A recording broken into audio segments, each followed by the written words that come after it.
Welcome to the Free Money Talk podcast. Today, we're joined by an evaluator who influences the world of basketball from grassroots to the WNBA. ESPN Hoop Girl Scout, a member of the McDonald's All-American Basketball Committee, and a part of the USA Basketball Championship Selection Panel. For years, he's been a voice in the game that identifies talent that helps players and families navigate through this ever-changing basketball landscape. When he speaks, coaches listen, and players, they get better from his insight. I would say that we all are honored to have him in the game with the integrity that he brings. I'm truly honored to have him kick off season 2 of Free Money Talk podcast. Welcome to the show, Kenneth KP Pannell. Welcome to have you, my brother. I don't know how you got all that on me, but I appreciate it. I mean, you make me sound like somebody big. But as you know, man, me and you go way back before I was any of that stuff, and you kind of knew what I was doing, and I knew your hustle, you knew my hustle. So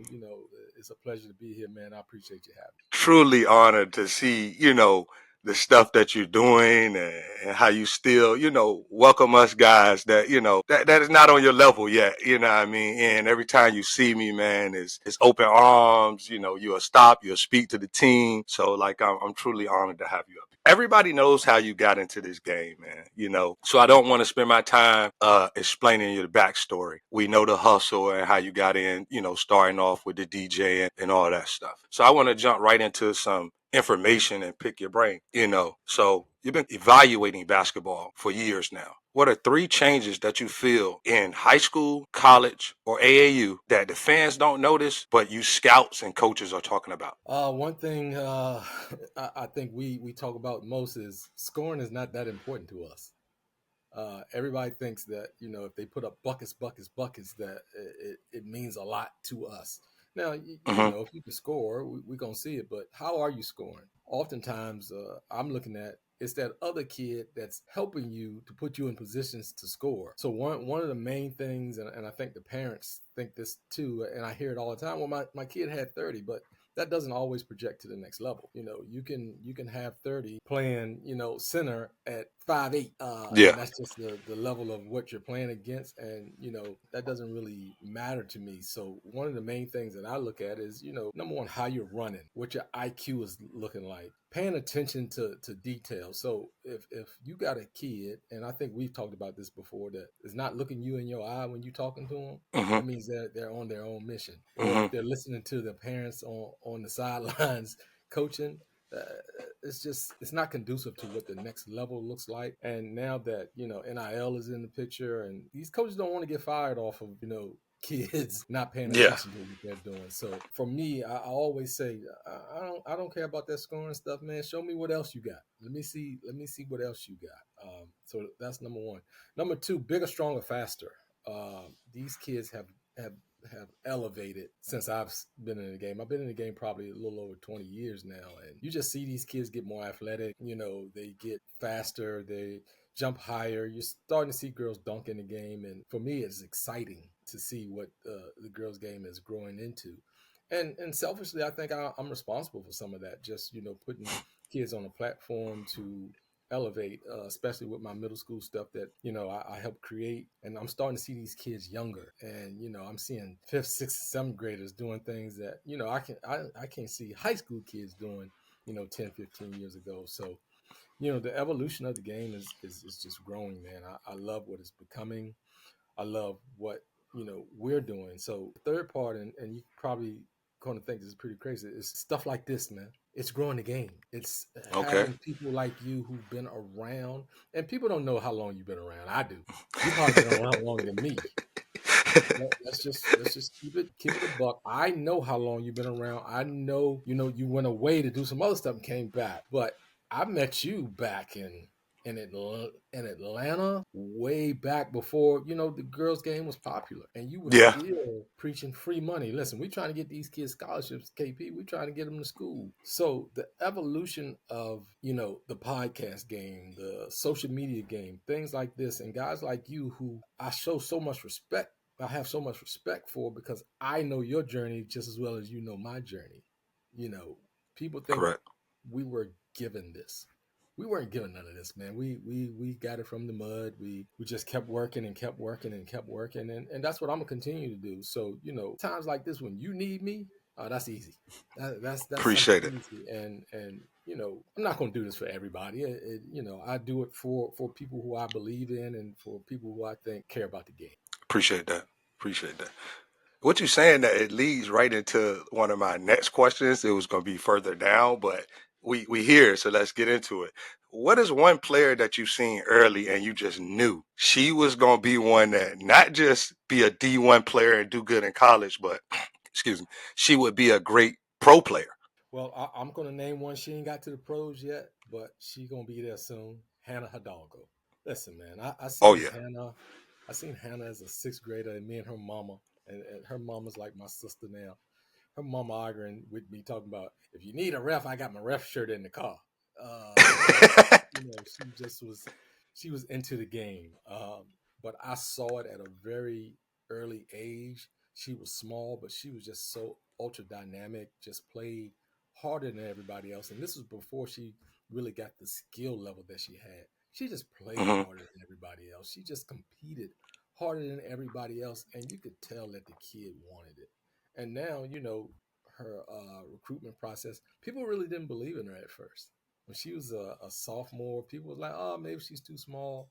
I said, okay, you'll be calling me about her soon. And Yeah. man, look at her now. She's if not the best player in the NCAA, one of the best in the country. And, she's projected to be a pro, obviously. And it's not even, again, let's go back. It's not her offense. She averages in like 5 or 6 steals a game.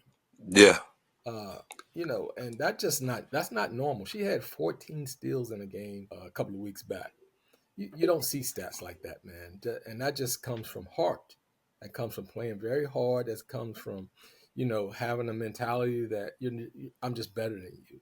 So that's Yeah. the one kid that I've followed through her whole career. And, I was at first I was helping them with their recruiting process, but I remember the EYBL game we went to, and she just played really, really well. I said, "Well, guess I don't need to help y'all no more. She got it now." So it just tells if you keep playing hard and sadly playing hard is a skill set now. I think you and I have Hmm. talked about that before. When we were coming up, if you didn't play hard, you just weren't gonna play, bro. Now it's a skill Yeah, you set. won't get in the game. Yeah, now it's a skill set, and for her, it's not a skill set. It's in her DNA. Yeah. All right. So I know it's a few things, but what is one or two key things that you wish high school players and coaches would focus on a little more to prepare the kid for their freshman year as much as you can? You can never fully prepare them, but what are some things that like? You can do these things, but they're just not paying attention to.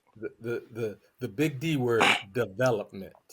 Nowadays AAU high school, and I'm not saying all, but they rely on ready-made talent. Hmm. So if you got a 6'3" kid that's raw, sometimes they just get overlooked and they get underdeveloped. I would like to see more development in kids instead of running plays and running offense. Hey, let's take the time to teach the kids footwork. Let's take the time to Yeah. work on these kids' core because sometimes those are the things that take you from being good to elite.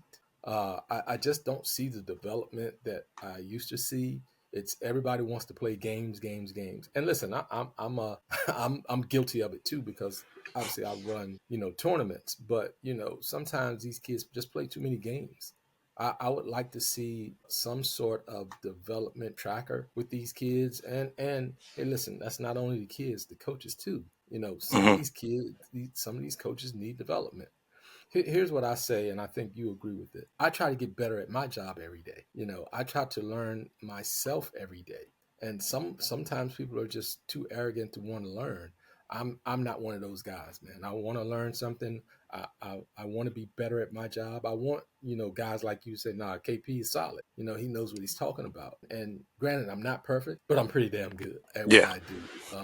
So identifying talent is a skill set, but sometimes you got to go to court 86 to find something. And I Hmm. rely on guys like you. Hey, KP, come check out my kid. I got something for you. Because as a scout, and with so many high school games, so many AAU circuits, I can't see everything. Yeah. So I need people to help me. But when I show up at that game, man, make sure that kid is developed or has the potential. So, Yeah, it's tough because of the AU schedule, the high school schedules. It's not enough time in the day. yeah. I got a 14-year-old son that is playing AU, playing high school basketball now, but he still needs to develop more, and I want his development to get better too. So parents love to say politics run AAU and scouting. How much of that is true, and how much is that just misunderstood by parents?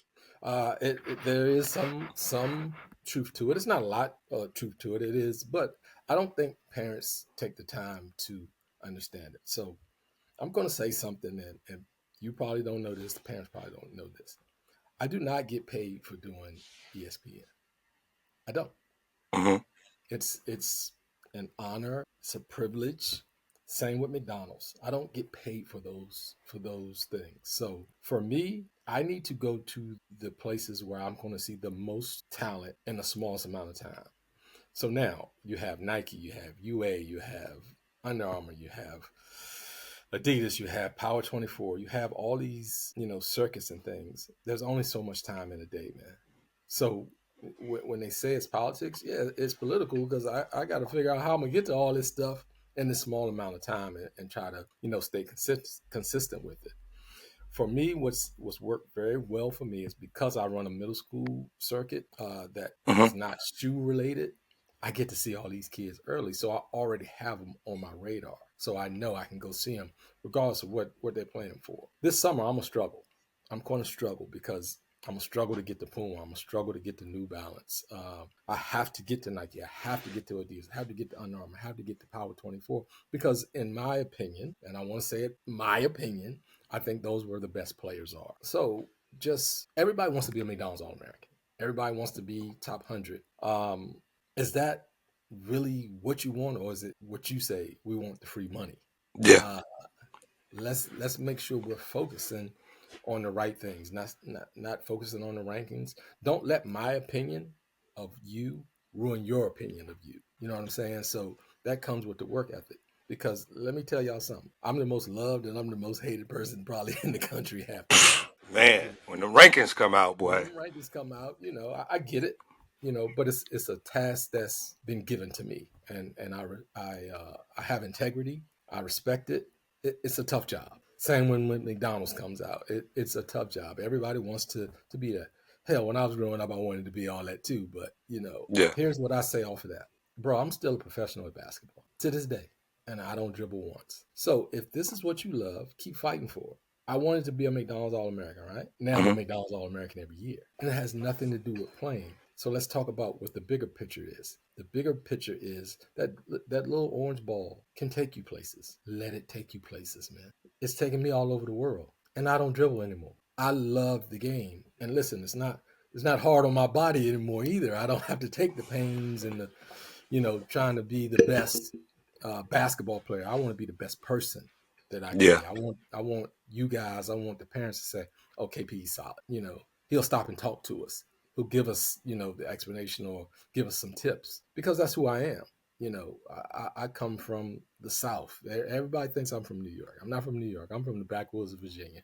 That's where I'm at right now. Yeah. So for me to be able to fight the circumstances of being where I'm from to move on, you got to have the same mentality. It's bigger than basketball, man. Let that basketball lead you. Don't don't take that basketball for granted. And that's one of the reasons I always respect you. That free money. Ever since the first time you told me that, I was like, why did he say that? And then it hit me. It's the free money. Listen, and now they're giving really free money. A lot of it, They're man. giving a lot of it out, man. So let's not always concentrate on rankings and all American status. Let's concentrate on getting to the place that's going to help you succeed in life. Yeah. I think if we was more concentrating on rankings and all that, we would have probably ruined Marissa. We was just more concentrating on going to play the best people, Yeah, showing that she could play against the best people. That yeah, was it. that's right. And it worked out. Yeah, it worked out big time. but just for young scouts. In your first year of scouting, what is something you wish you knew then that you know now? And I wish I'd have had a mentor, a Okay. scouting mentor. I had mentors. I had very good mentors, but here's the thing: I was a ball player. I wasn't the greatest of ball players, but I knew what a ball player looked like, and I Hmm. wish I would have had someone tell me, "Hey, these are the criterias of how the next level looks." I had to learn how the next level looks because, as a young scout, you think, oh, she can go between her legs, she can do all that. She's D1. When in reality, that's probably a D3 kid. Mm. So I wish I would have known levels back then because there are levels to this. Whether it's Division 3, Division 2, NAIA, Division 1, and even in Division 1, are you a low major, mid major, high major? I wish I would have known better the levels or had someone teach me what levels look like. That's something I kind of figured out on my own. Being around the right people, being around kids who could play and not necessarily be Division 1, but Hmm. still could get scholarship money, free money. Free So money. that's the biggest thing for me, just helping to identify levels. All right, cool. Last question. It's all said and done, and you wrap it up, and you lay your book down, and you just at the crib, and you just watching basketball for fun. And somebody brings up your name on the TV, and they're talking about women's basketball. What do you want people to remember you as? I want them to remember me as somebody who created a legacy, someone who cared about the sport, someone who grew the sport. I want my name to be synonymous with growth in women's basketball.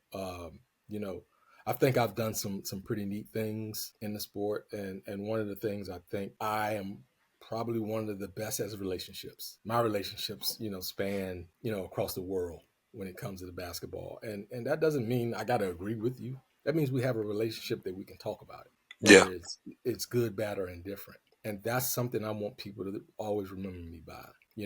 He helped grow the game. He was a relationship guy, and he was always solid with us. That's the biggest thing for me, man. And I want to leave a legacy. My son has my namesake, so if he decides to do this, I want him to jump in and be like, "Oh well, he's gonna have to be good because his daddy was pretty damn good." yeah.